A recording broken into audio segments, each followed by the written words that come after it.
All right, I'm giving it one more minute and then we're going to start. I'm just trying to give everybody a chance because I saw people on the chat and in the classroom. So,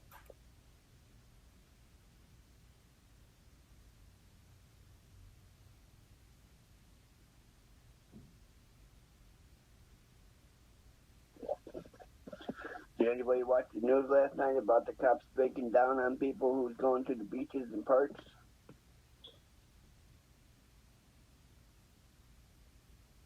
yeah, I seen it and I think it's going to get worse actually. Like people who ain't sick is like they're trying to enjoy their life and everything, and they're like, "Oh no, you can't do this. We're going to arrest you if you guys are outside." Well, in everything you do, you should do it with wisdom. Because, I mean, if you're going to go out, just don't go in a pack because there were so many people and you don't know who's a carrier. Some people are carriers that know they're carrying and they do stuff deliberately. So you have to be smart. Yeah, and they said most of the new patients for the coronavirus are like young people in their 20s, the people who didn't want to listen to social distancing and thought that it was fake. So, I mean, you just got to see what's going on. Like, I haven't been out. I'm not trying to go anywhere. But I don't know why. It's mind boggling that people are not taking it seriously. I don't understand. I go out to the store if I have to, then I come back in. But I'm not just out there. Even though I wanted to take a walk yesterday, but I decided not to. Well, I go to the store too, and I did take a walk. I do take walks because I live on King Drive. So I just walk up and down the boulevard because they said you can't exercise, but I'm just not like out doing whatever I want to do at all. Hey, Raymond. Well, yesterday I wanted to go out, but I didn't. But one of my friends that I know, she has the coronavirus. She's been in intensive care now for about a week, but they're trying to get her oxygen back up to 90. That's all it takes. So she's at a little company in Mary. I don't know if they contacted her senior building that she live in or anything because she caught her cold from one of the people that was in the building. That is so sad. I'm gonna pray for your friend. That's terrible. This is a very scary time. Mm-hmm. Yeah, I've been praying for her. Mm-hmm. Yeah, I just go out to my patio on in my apartment complex, and that's all I do. I don't go any further. Okay, I think it's been long enough. It's 9:15. I don't know what's up with Miss Tiffany. She's usually like the first one on. So I'm gonna just send her another message on Hangout. Sorry, I just want to make sure everybody is on for Miss Tiffany.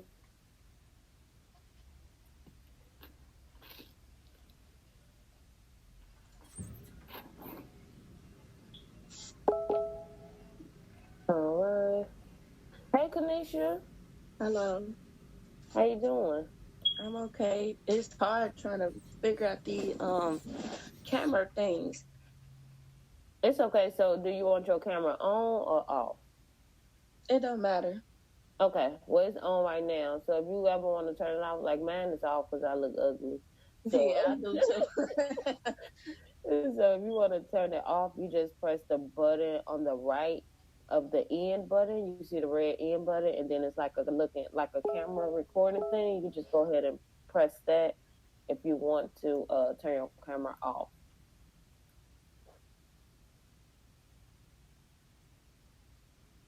All right. So a couple announcements. Yep, your camera is off. Let me do it. There we go. Let me see. Oh, you just turned it back on. Uh, I do not like this. Okay. Can I still hear you?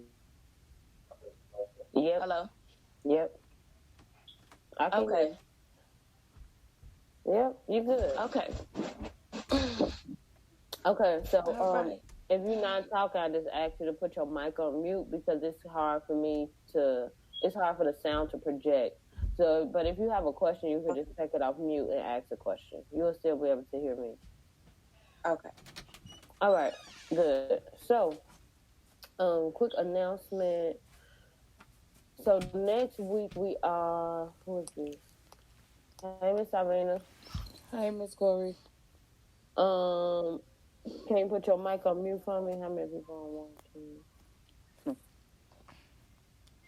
Okay. So next week we are actually gonna move back on to reading and writing. We've spent a great deal on social studies, and I feel like at this point it's becoming kind of redundant. We are doing the same type of skills over and over and over again, but that does not mean that we will that social studies has to go away completely.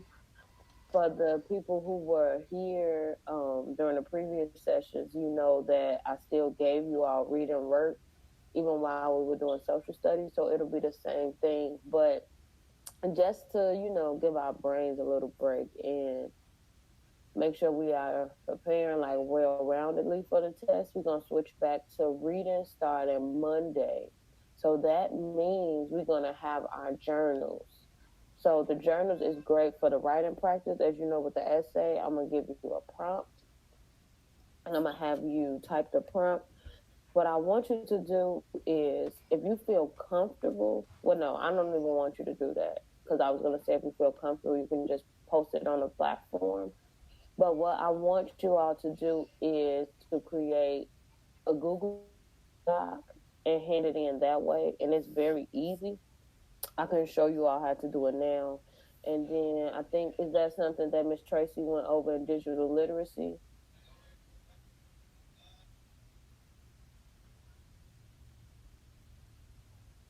I wasn't there for that, so I don't know anything about that part, Miss Corey.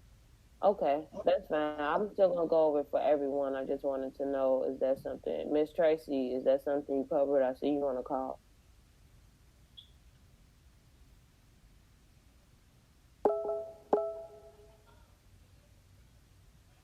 Okay, I guess she's not here. I don't know what's going on, but let me check and check.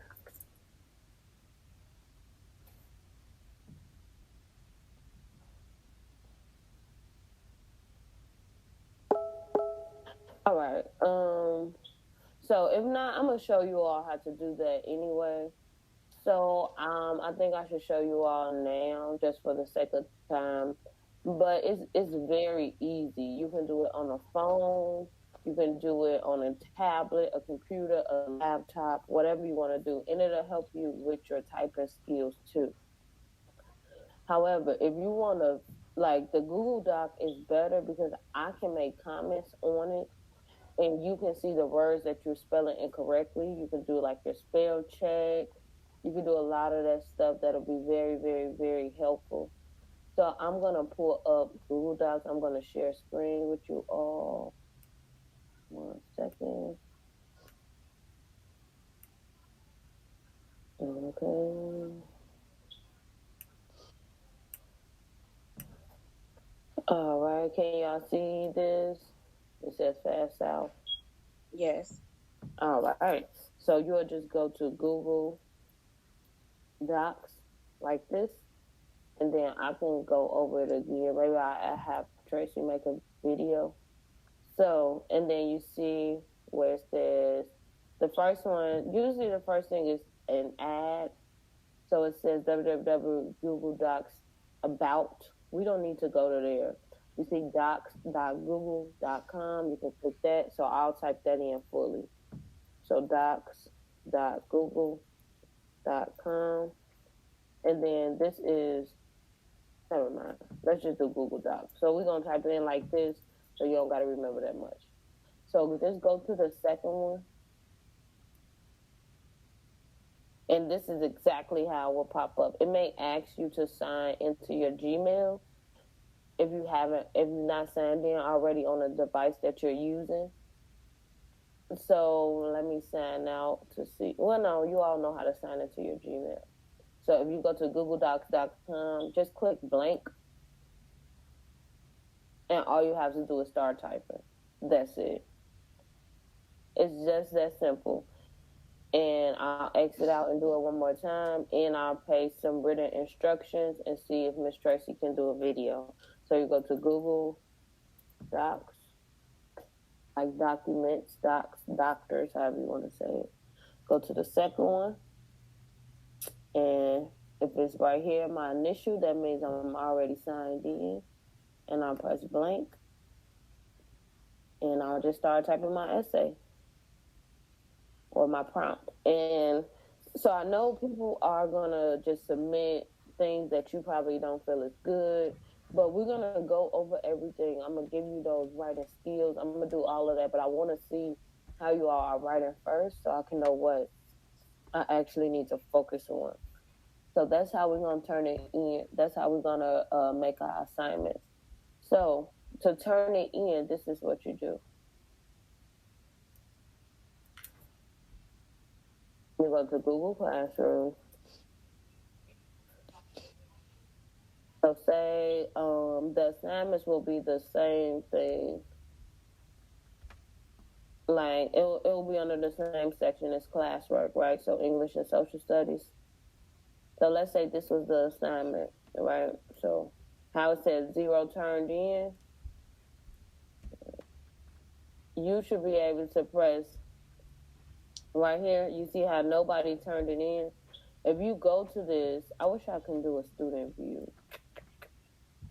But if you go to this, it's a big button that says submit work. On yours, how it says assign, yours will say submit. And then you press it, and I can show you how to attach your file. But if that's hard for you, all you have to do is press this, share, and then you can just send me, you can just type in my email. So it's asking me to name it, so I'll name it as my name. And then it'll ask you to put an email. You can put my email, so if everybody want to write it down, it's KDMCC. I'll post it in the chat too, ul2@gmail.com. So I'm putting it in the chat. And then once you do this, all you do is, it should be, yep, they can edit. You don't need to worry about that button, and you just press send. And then that's how I'll get your document. It says share with one person. So does that make sense? Is that complicated? I can go over it again towards the end. What do you all think about that? Is that hard? It makes sense. It makes sense. I just might need a little help on it, but I'll go back on that one and get help. Okay, so what I'm going to do is write like a step-by-step instruction. Like I said, I thought Miss Tracy was on the call, but I guess she's not. I'm going to have her, I'm going to see if she can make a video, like a tutorial, because I don't know how to do like the screen record thing. I don't know how to do that. And if not, I'm still going to make the step-by-step regardless. But we have to move on. We've been doing social studies for a few months now. So reading and social studies is kind of the same thing, but reading, you just don't have any maps or charts. Excuse me, Miss Tracy, you want me to do this is Susie. Good morning, everyone. Do you want me to do a step-by-step in the chat for you? Oh, yeah, that would be nice. Thank you so much, Susie. I appreciate that. Where would the chat be? It's down. So if you click back to the Google Hangouts, let me screen share so you can see. Hold on. Okay.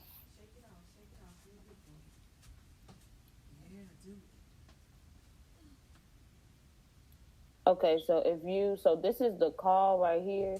Yes, ma'am.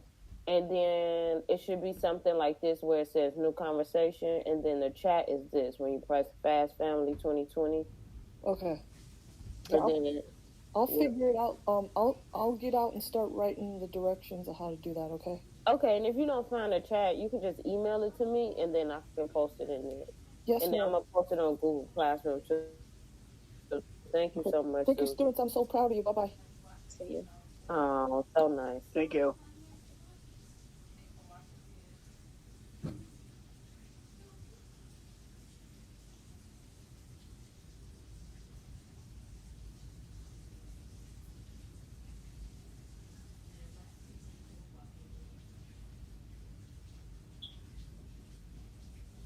All right. So that's that. Let's knock this out.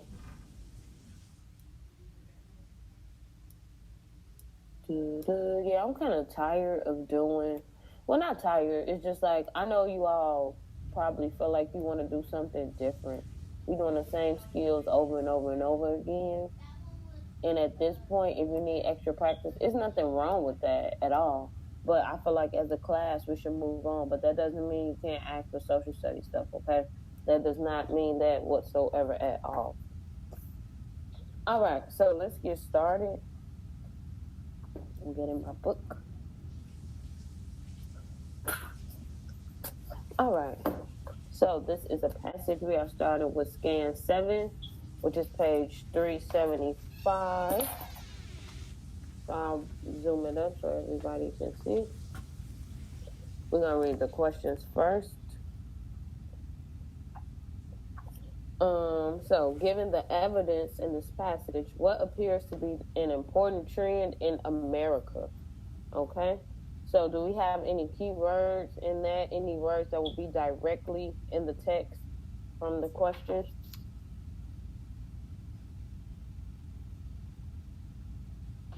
Important trend. Do you think the text will say something like this is an important trend in America? Yes. Okay, well, let's see. 26. The writers of this passage appear to believe that what value is more important. So remember again, when it says the writer, the author, whatever it is, that is not the people in the story. That's the people who wrote the story. So it's a big difference. This is exactly what I was talking about yesterday. So I'm sorry, I just was trying to look at the message. The people who wrote the story and the people who in the story are two different people. So this is talking about the writer, the author, the person who created the story. So what do they think is most important? So how would you figure that out? How do you think you figure out what the author is thinking if we don't know the author? I picked number 2.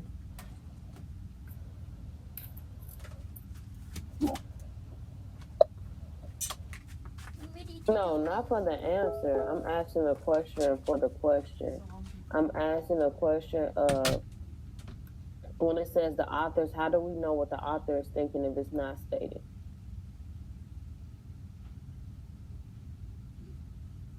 You would look at the word the writer.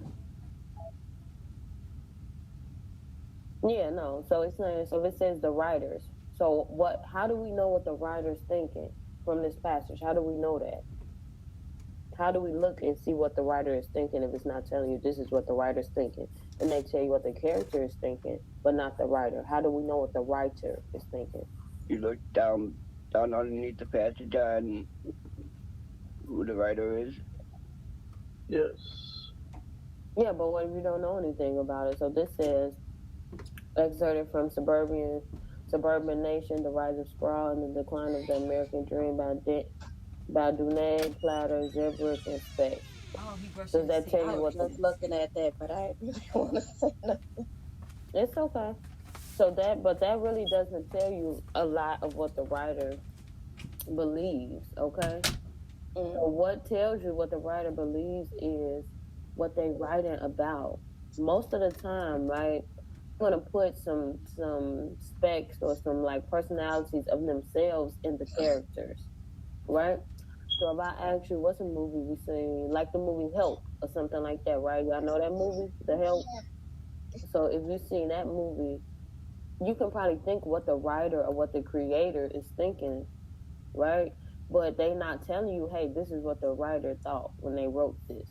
you have to look at what the characters are saying, what they're doing, what the people are talking about in the bigger picture, and that'll tell you what the writer is thinking. That'll tell you why did they even write the story in the first place. So 27, the developers of modern suburban neighborhoods are trying to exploit what values of their customers. So are there any keywords in that one? There's definitely are some, but what are they? Modern suburban neighborhoods. Yes, ma'am. Perfect, right? So when we're looking for keywords, remember we're trying to find words that'll be directly in the text. That may directly be in the text for sure. All right. So let's skip the readings. Let me see which reading. Which reading was hard? Like, was there any? I know we're gonna have to probably spend time on the. How do y'all want to go through this? Do y'all want to read the whole thing, or do y'all just want to go over the answers, or what? Because I want to make sure I'm servicing y'all. Because if y'all feel like, well, we got this, we understand, we don't need to reread it, I won't reread it. But if you feel like it was kind of complicated and you want to break it down, then we can read it. What y'all think? I feel safe in reading the passage first. Okay.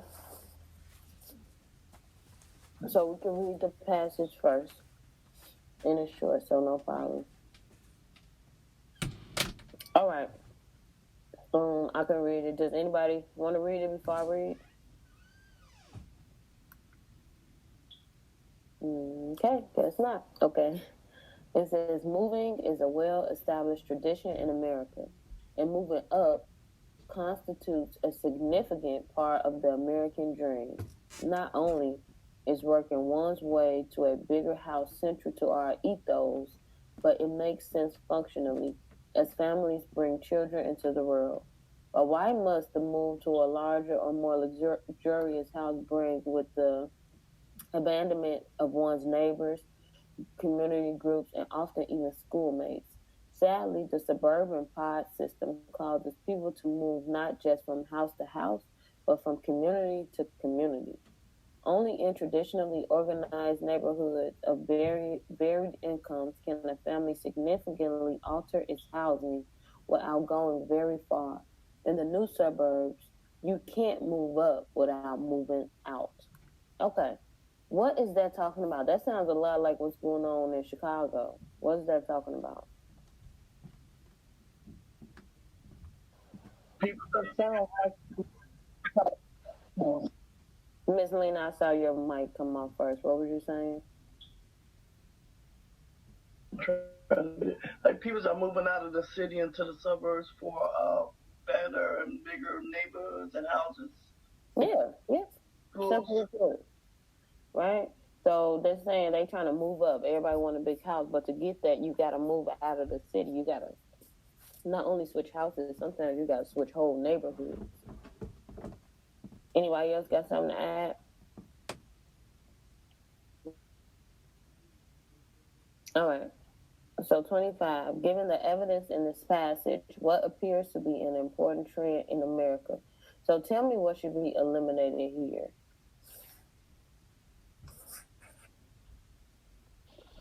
Number 1, be eliminated. 2. Okay. Not number 2. I think we should keep number 1. You said number 4 and number 1? I said number 5 and number 1. Number 5 and number 1. So 2, 3, or 4. Give me one more to eliminate.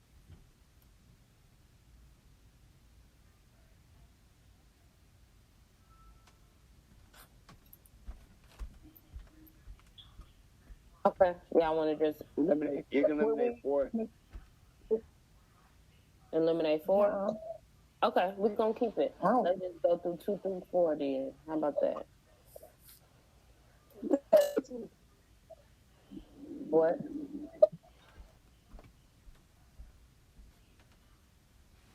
All right. So 2 says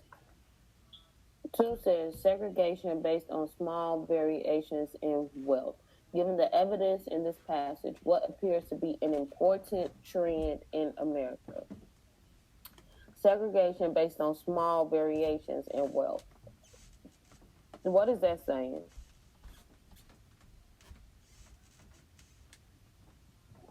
Only there's only so much wealth in the city. Not necessarily. So segregation means what? Separation. Yes, separation, right? So let's replace that word. So separation based on small variations in wealth. Does that make sense? What do y'all think about that answer? Can we break it down some more? Should we keep it, eliminate it, what?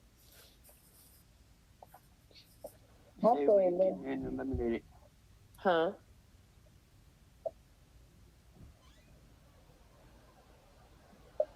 So keep it.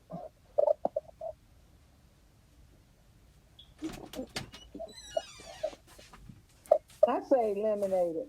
Why should we eliminate it? Because it didn't say anything about segregation in there.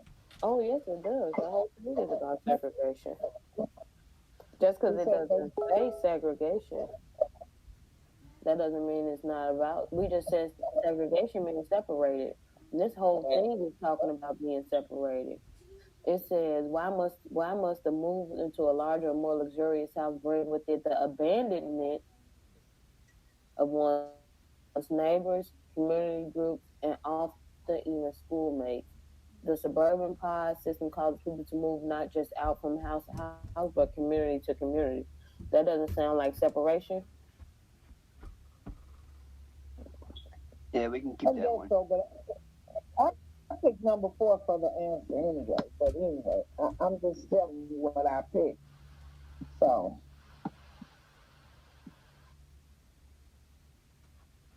But do you understand how number 2 is presented in the text? Yes, because those who have, they move out and leave the ones that don't. Exactly. So that's segregation. So variations of wealth. If I have a little bit more money than you, I can go get me a bigger house. Now I don't live with you. Yeah. So it's not number 5 because it says moving to new neighborhoods every few years. Nobody talked about every few years, right? So that's the part that we don't know. So we just can't add that. All right. So 3, the growth of new suburban neighborhoods. What y'all think? That could be another one. That could be. It definitely could. Most definitely. Okay. A renaissance of interest in living in the city. What do y'all think about that? What's that? Come on, little girl. Mom, don't warm me up.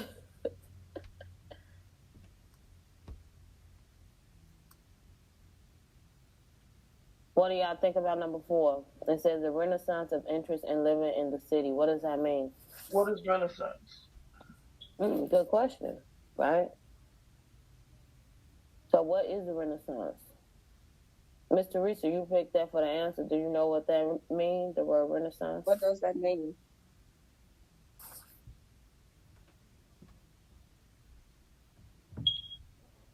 Okay, so the Harlem Renaissance, all of that. So I'm going to go off my context clues before I look it up because that's what I like to do. That's what I tell y'all to do. So I'm going to hold myself to the same action. So Renaissance is more like a new wave or something. Like we starting to do this and it's a new period of doing this type of thing because this is the end thing. Now let me look up the actual definition. I kind of think I'm right, but I ain't going to be full of myself.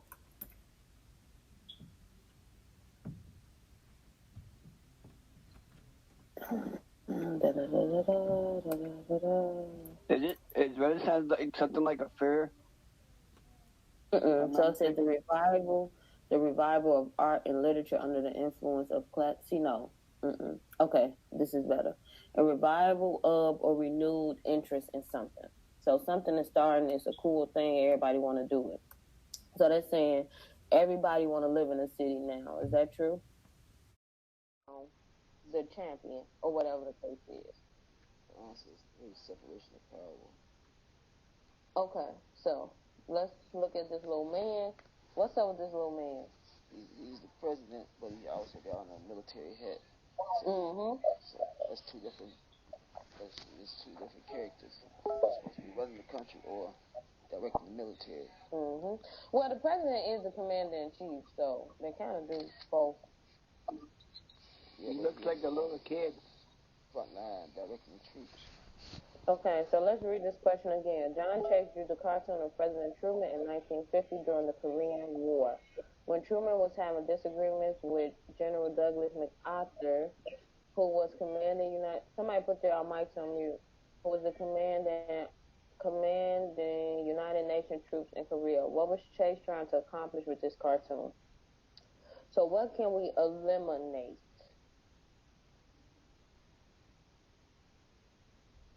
Do y'all understand this? Do y'all want to talk about it? Like, do y'all understand the question? We're eliminating 1 and 2. I'll eliminate 2. Yep. Yeah, I eliminated 1. So eliminate 2. Okay, good. So 1 and 2. Let's start with 3 through 5 then. So 3 is that he wanted readers to see what behind his gentle facade, Truman was a strong military leader. Do you think the cartoon is showing that? No. Does he look like a strong military leader? No, not at all. Yeah, he looked like a little kid with his daddy big old head on. Yeah. So 4, he wanted to encourage Truman to fire MacArthur, who was undermining Truman's authority. Does this allude to that? Does it look like he's saying, hey, I want you to fire somebody? No. No. So he was trying to depict Truman as a little boy who could not even wear MacArthur's hat. Does that sound right? Yes. Yeah. Yeah. Clear. Let's pick number 5. I'll pick number 5. Yes. Great job. Number 5 is the answer. Good job. All right. Let's see this one. It says this cartoon could be seen as a challenge to which principle of American government? Which ones can we eliminate? 1, 2, 4, and 5.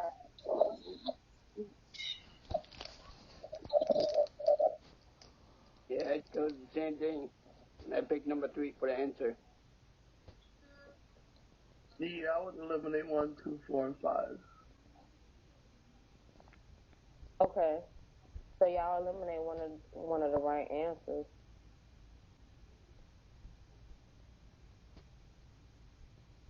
Good.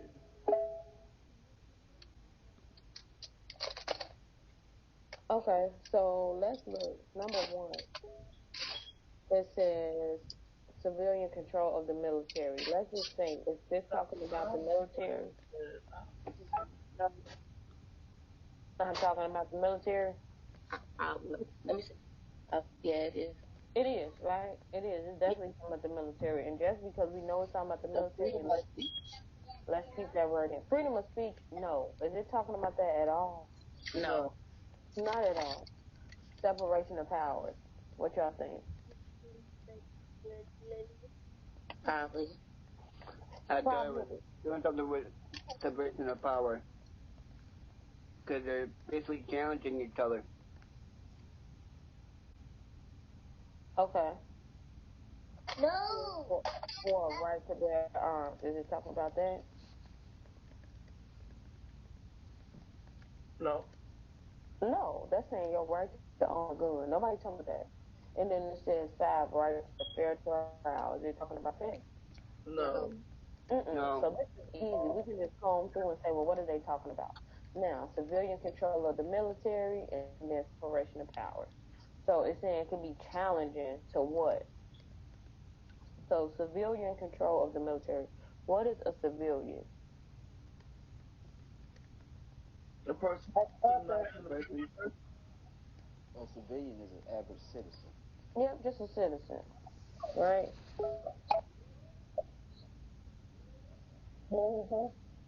Okay.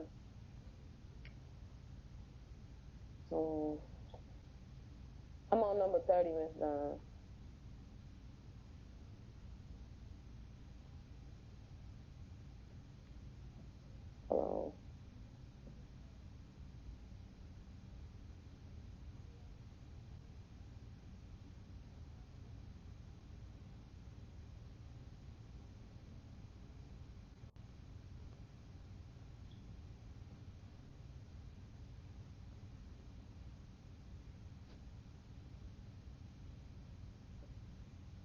Are we still here? Yes, I'm sorry. I was responding to Tracy. It Oh, says okay. we on number 30, Miss John. So it says the cartoon can be seen as a challenge to which principle of American government? So civilian control of the military. Do we have control of the military? Do average people? No. No. So is this challenging the separation of power? So the separation of power says what? You don't need to know like a full definition, but what does it even sound like? What is that talking about? That the power shouldn't be split between two people. It should be based upon one individual controlling it. No, so it's the opposite. It's the opposite. So it means that people should be separated. That nobody should have more power than the other person in government, right? So this doesn't challenge that because we see that the power is separated, or do we not? Yeah. Yeah, it is separating. Yeah, because they don't have control. They say they want them to fire him, blah, blah, blah, blah, but they don't have control to fire them themselves, right? Mm-hmm. So it has to be number one. Even if you don't know what civilian control and all of that is, just if it's talking about the military, this is one of those things where process of elimination helps. Because if it's talking about the military and the answer choice, and then this is the military here, we read that, we know that that must be the answer. So that's one of those things where we're going to process of elimination until we get the right answer. Because we know it's not talking about all of the rest of them. So if we're between 1 and 3, we had a 50% chance of getting the text right, the question right, sorry. All right, let's do number 10.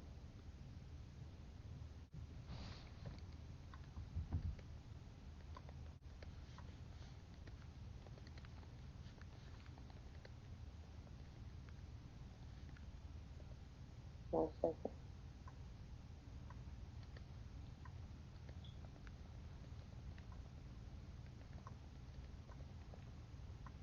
All right. So another photograph. The photograph can be easy or hard. So let's see, what is this picture showing us? Lady carrying things. A lady carrying things. Yeah, What it else? looks like a farmer. Yeah, a farmer. What else? A whole bunch of grass, the land. Yeah, so a lady who on the farm doing some work, carrying some stuff, Tending the field. tending the Right. field.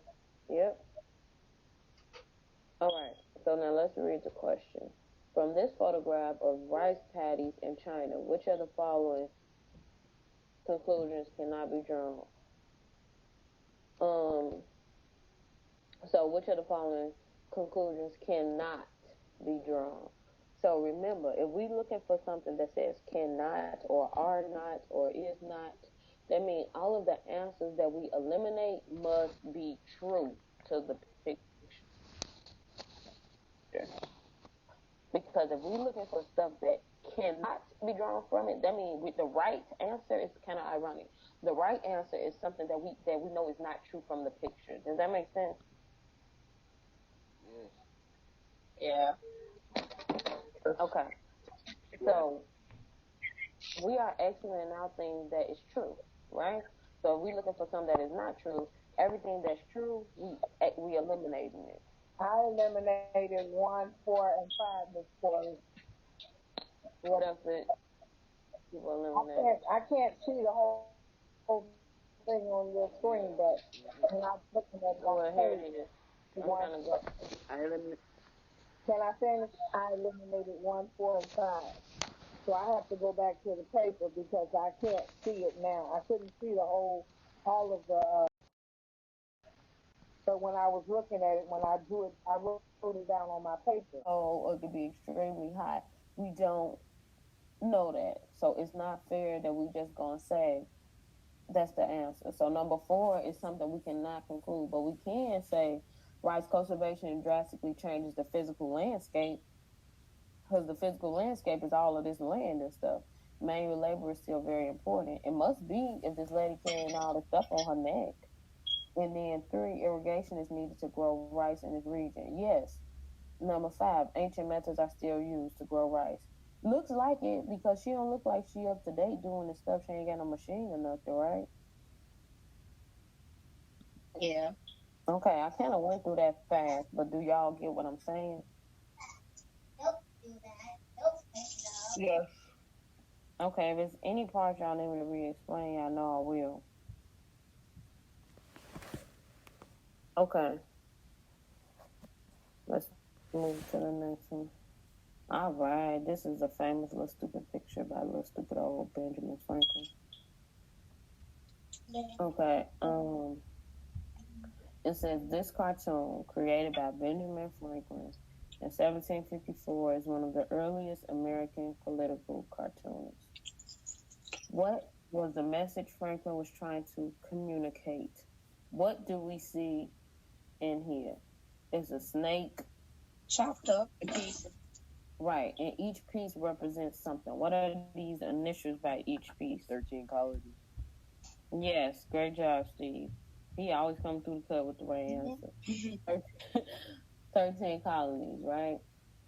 So New York, New Jersey, Pennsylvania, Maine, Virginia, North Carolina, all of that, right? And then it's chopped up. So if this is the 13 colonies and it's chopped up, what could that symbolize? I guess it says to join or die, to separate. Yeah, so join what or die? Join our together. And then, like, what they're trying to say is, like, they're trying to, like, state how powerful they are. Mm-hmm. Oh, join or die, they will, like, conquer you or something. Something like that. Like, it's basically join by force or join by will. Yeah, basically, but you're going to join us, right? Because if you don't, look, you're gonna be chopped up or you all separated. So what can a snake do if it's chopped up? It can't do nothing. But if it's all together, they alive, they living, they doing stuff. But if a snake is chopped up, they dead. They can't do nothing. Do y'all get that? Yes. That's it. Okay. Okay, Miss Glory. Yes, this question right here is confusing to me. I'm not sure. But okay, on the picture it says join or die. Mm-hmm.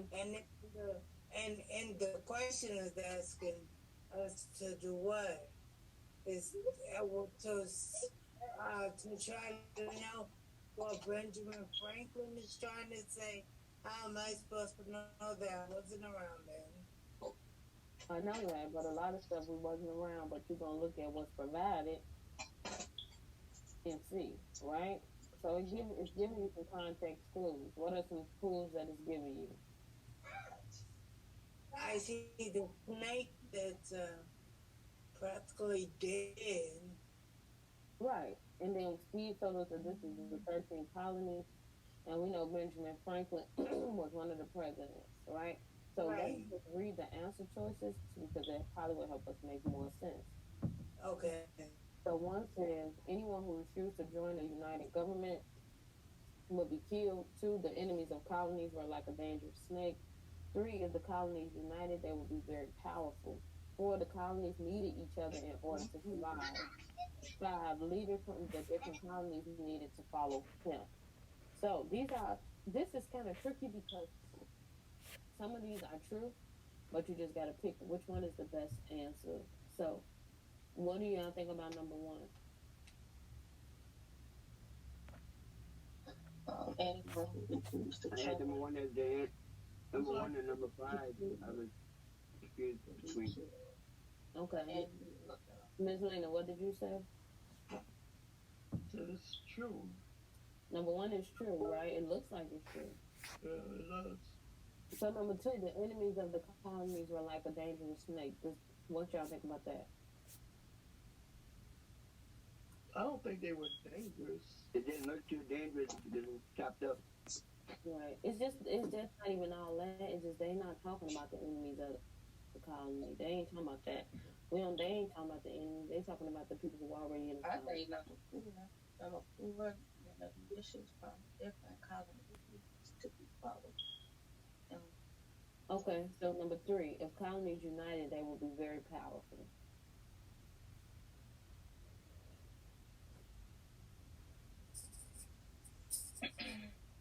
What y'all think about that one? That's a true statement.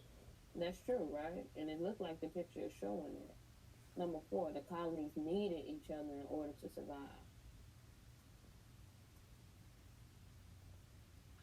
Yeah, that's true. That's definitely true, right? What makes you see that? Yes. For number 3, how does the picture show that number 3 is true?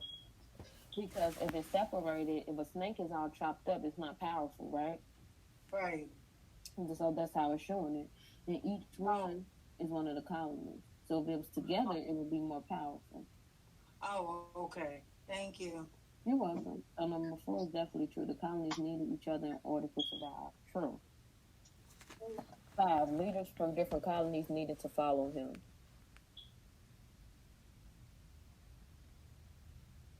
True. What makes that true?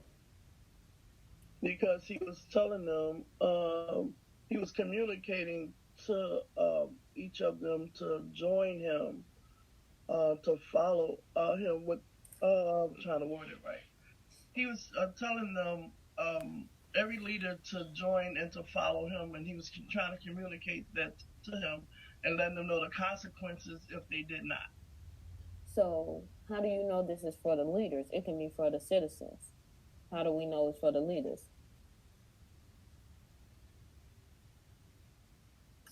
We don't. Yep. So back on. Huh? I was trying to click back on. Oh, it's okay. Well, it didn't say leaders. So it's one of those things where it's like, if we do a process of elimination, just for the sake of, we still got 3 good answers in there. If it's something not said, we gonna exit it out because we already got 3 things to choose from, right? So we got number 1, number 3, and number 4, right? So number 1, anyone who refused to unite. So what is the best answer at this point? And look at it. You read it over. You said 4? Yeah. Okay. What's that? If they break off, they gonna die. Yeah. Somehow they gonna fall apart and die. Yeah. I picked number 1. Okay. I picked number 1 as well because he gave them a choice. If you either do this or that's going to happen. Okay. So Miss Kanisha is right. Great job. And Miss Dawn, number 4 is the answer, right? Because even though number 1, anyone who refused to join united government will be killed, we don't know that, right? So we're saying that because it says join or die. But remember when I told y'all we have to put the words together and the picture together? Because if we put the words with the picture, number 4 makes so much sense, right? Because it says the colonies needed each other in order to survive. If each part of the snake is chopped up, break off and die. Yeah, they gonna die, right? So we looking at it like joined or be killed, like we gonna kill you. But no, this is saying that we gonna come together or we literally gonna die off because we can't survive that way. Does that make sense? Yeah, that makes sense. I see where you come from on number 4. Okay. What about you, Miss Lena? Yeah. It sounds like you got a butt in there. What you thinking? It's okay. Tell me what you think. I understand the snake has been a hole. So I'm looking at the snake has been a hole. So that's the everything coming together. And so I do kind of see it because if not, then it chops everything up into the different colonies and they won't survive. So if I look at it that way, then I could pick 4. Yep. So we looking at it like join or die. We looking at it from a mindset of, oh, I'm gonna kill you if you don't join. But it's not talking about that. It's talking about more about survival. Okay. So let's see if we can put one more in there. Let's see.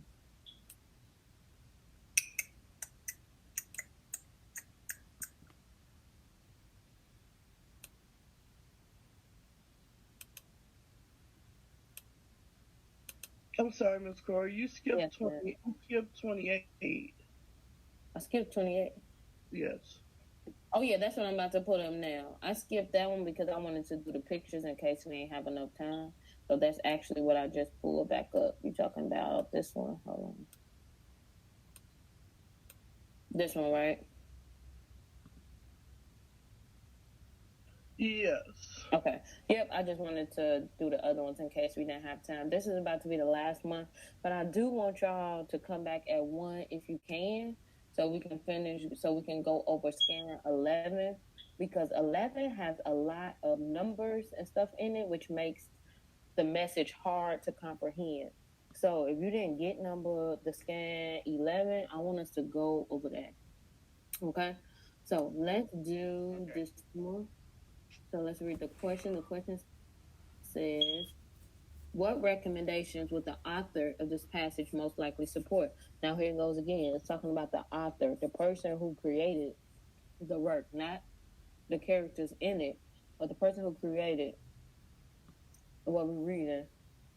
What would they support? So now we got to get into their head. We got to read what they wrote and think like, wait, what type of person is this? What would they support? What would they like to do? All right. So I'm going to read this for the sake of time. So in the mid-1960s, New York City and the federal government took a great gamble. Not only did they throw out the time-honored distinction between the worthy and unworthy poor that the New Deal had clung to, but they refused to recognize that there were many different ways to be poor. Ain't that the truth? Virtue does not correlate with class. Income is not a proxy for character, and hard work is not necessarily an indicator of income. But certain vices, like desertion and violent crime, do have distinct class correlates. In an act of principled ignorance, liberal activists anxious to erase the invidious distinctions that held poor people back argued away the essential differences between those who suffer from only a lack of money and those who suffer from far more. Liberals in New York and Washington gambled that what makes people poor is simply lack of money, and that the fastest way to eliminate poverty is to get more people on the welfare rolls while increasing what recipients are entitled to do. Excerpted from The Future Once Happened Here, New York City, DC, LA, and the Fate of America's Big City.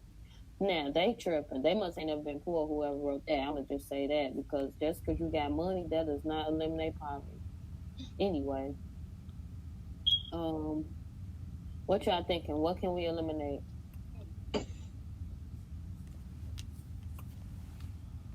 Hold on, let me act. 4, 1 and 2. Good job, Kanisha. I like how you always take a second to reread. That's really important. I think that's why you're getting a lot of them right. So we said we're gonna eliminate 1 and 4. Okay, I like that. So we're gonna look at 2, 3, and 5. Invest more federal money into drug and alcohol rehabilitation programs. Who the heck said that?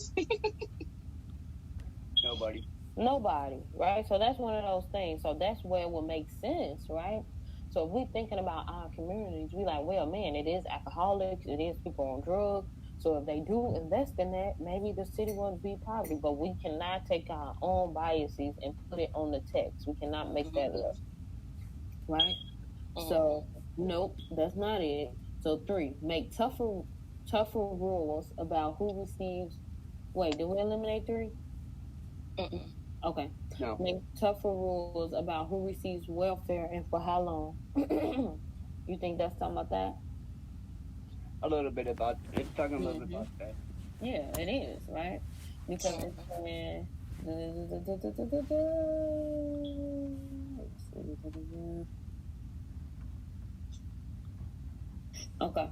So it says the fastest way to eliminate poverty is to get more people on the welfare rolls while increasing what recipients are entitled to do. So it's saying if you on welfare, you can't do certain things and you can't get certain things, right? Yeah. Yeah. But it didn't say anything about for how long. But it does say is to get more people on the welfare rolls while increasing what recipients are entitled to do. So that means it's some kind of stipulation. We don't know what those stipulations are. It's saying that you only can do certain things. So we don't know, right? Mm-hmm. We don't know what they're talking about exactly. So let's look at the other answers and see if the process of elimination is going to help us make sense. So we eliminated 4. Yeah, we eliminated 4. Okay, so 5. Require moral development courses for all students in public schools. It didn't say anything about that. No, it's not even talking about them learning how to develop things. This is not saying anything about that at all. So no, that's not it, right? So the answer leaves us with number 3. Make tougher rules about who receives welfare and how long. Because if you look at all of this, it say they took a gamble, right? Yeah, that's number 3 for the answer. Yep, good. But they refuse to recognize people are poor in different ways. Blah blah blah blah blah. So this is why process of elimination helps. Because even if you know the other answers are wrong, and you don't necessarily know if the right answer is the right answer, if you know that the other answers are wrong, you will just get to the right answer. If that makes sense. Mm-hmm. Okay, so that is it. I went 5 minutes over Mr. Japool's time. So come back and we can do this one. Hold on. We can do number 11. Scan 11, which is only 2 questions. So if you want to know the answers to those 2 questions, I'm going to post the answers. But if you want to know why the answers are the answers, then you can come back at 1. I'm also going to post just like a page or something in case anybody wants to do one-on-one tutoring sessions tomorrow. And I'm going to put the same I need it. For sure. We can definitely do that. And I'm going to put the same thing that I did. I made that comment last week, like, hey, whoever wants to sign up for a tutoring session tomorrow, pick the time slots. So I'm going to do that again. And if you want to sign up, just comment. I did it with a few students last week, and it went really well because we was able to just focus, nobody else in the chat, just us one-on-one, going back and forth with the questions. So if you're struggling or if you just want some extra help, I encourage y'all to come back tomorrow. So again, I'm going to make that comment. And as always, y'all doing a great job. Be proud of yourselves. Thank y'all for sticking in there because it is kind of complicated and frustrating at times because of the technology and all that. But y'all, handling it real well. And I appreciate that. That makes my job easier. So thank y'all. You're welcome. Thank you. Of course.